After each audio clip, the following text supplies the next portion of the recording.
Italian squad for the Six Nations 2024, folks, has been announced by their new coach, Gonzalo Quesada, the former coach of the Jaguares of Stade Francais and former Argentinian international. He is, I believe, generally highly regarded, certainly by Argentinian fans. Many would have liked to see him in charge of Los Pumas instead of the Azzurri. But, his first squad is certainly an interesting one. A few uncapped guys and some excitement in the back line. We'll have a look at the squad, some of the fixtures they've got coming, and you guys can let us know your thoughts on how you reckon the Italians might go in what is a partly, at least, rebuilding year for them. Now, I should say this podcast is brought to you by eToro, the official investing and trading partner of Premiership Rugby. Tackle investing the smart way and join millions of UK investors on eToro today, the friendly platform for serious investors. eToro is a multi-asset investment platform. The value of your investments may go up or down. Your capital is at risk. But yes, cheers to eToro for sponsoring this episode, and cheers to Planet Rugby as well. Now, in terms of the squad, I'm pleased to see the return of Gianmarco Lucchesi at hooker. He's only 23 years old. He's already got 17 caps. He missed the World Cup with injury. I want to say this time last year, maybe after the Six Nations last year, he was in great form, then got himself injured. So we haven't seen him play for Italy for a while, which is a shame. They had to go with like some Jaime Fiver and Luca Bigi and whatnot at the World Cup. But Lucchesi, I think, is the guy. We'll see how he goes alongside Manfredi and Nicotera. Props is one where I'm a little bit more concerned because of the 6 props named, 3 of them are uncapped, which is unusual, but it speaks to the lack of available players with the likes of Ferrari and Riccioni being injured. I think Neymar might be injured as well. Someone correct me if I'm wrong on that one. But you've got the cap guys with Ciccarelli, Fischetti, and Zelocchi. And then uncapped guys, Nocera, Rizzoli, and Spaniolo. So, yeah, they have to call on some, I want to say, youth. I mean, all these guys are in their early 20s. I mean, Nocera's the oldest at 25.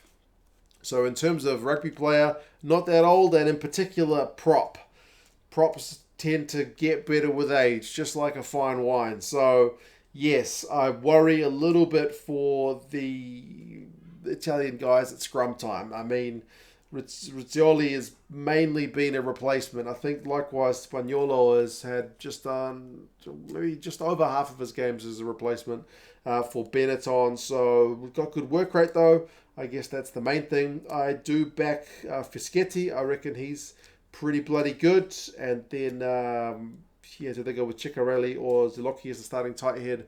We'll kind of have to wait and see.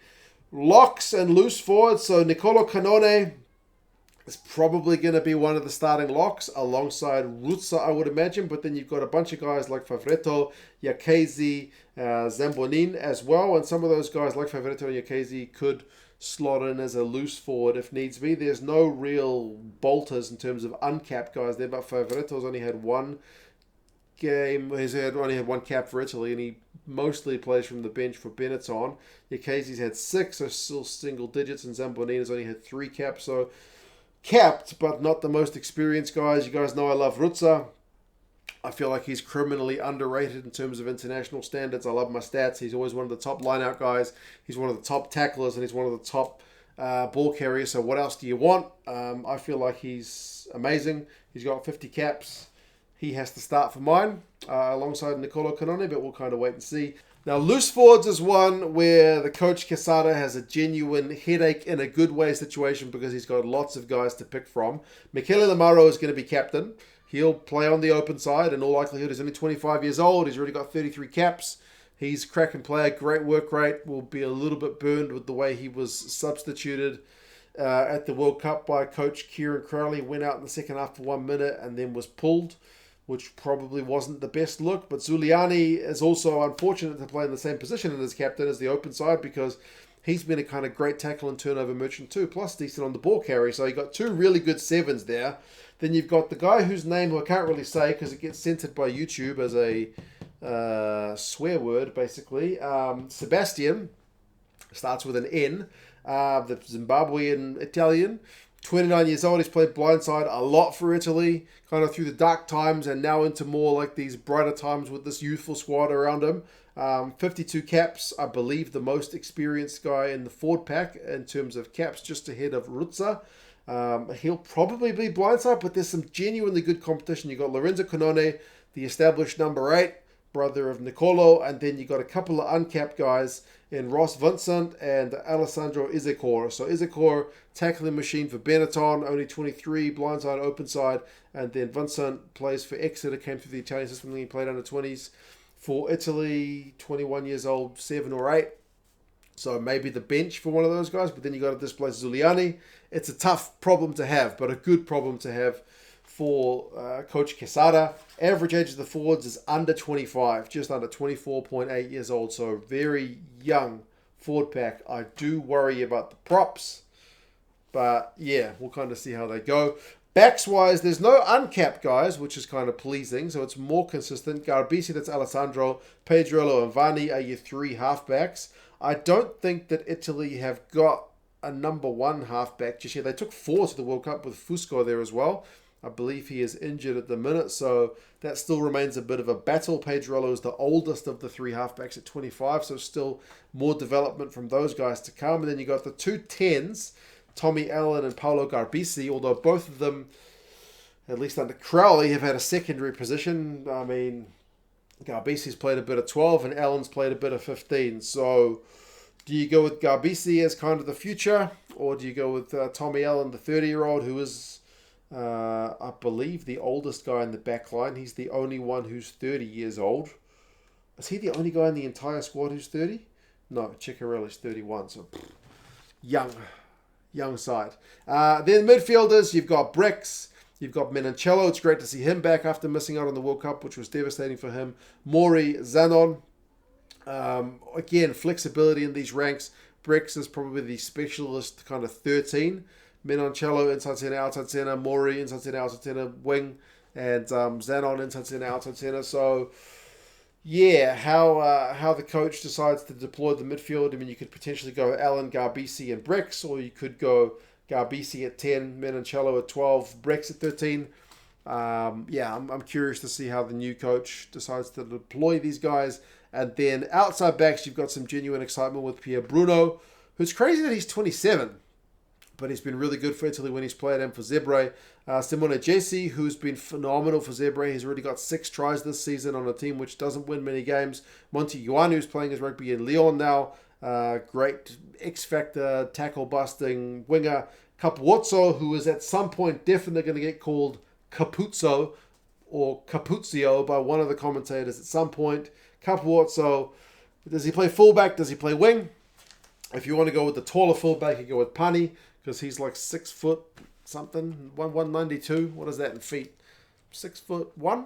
He's a pretty big guy. Capuzzo not as big, but very, very elusive. You can play him on the wing, you can play him at fullback. Either way is good. The backs are also averaging an age of under 25, 24.6. So the average age of the squad, under 25, younger than a very young Welsh squad, which has already been named. Average number of caps, just 18.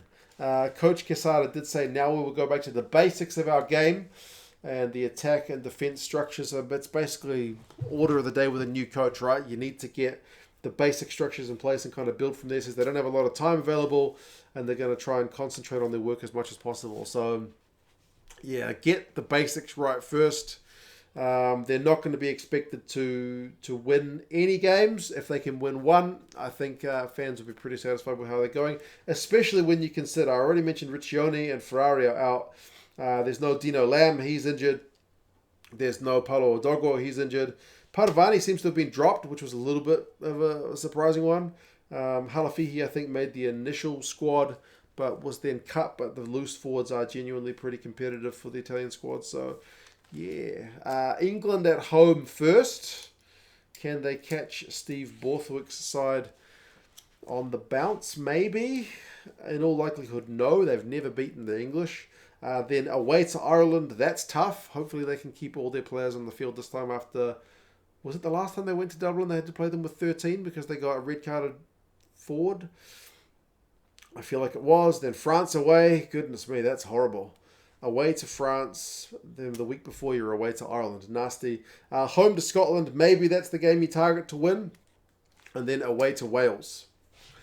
Them against Wales will be interesting because they're both pretty young squads and both got a bunch of uncapped guys, especially a few front rowers. So, yeah, we will see how things go with the Italians. You guys let us know what the expectations are for them.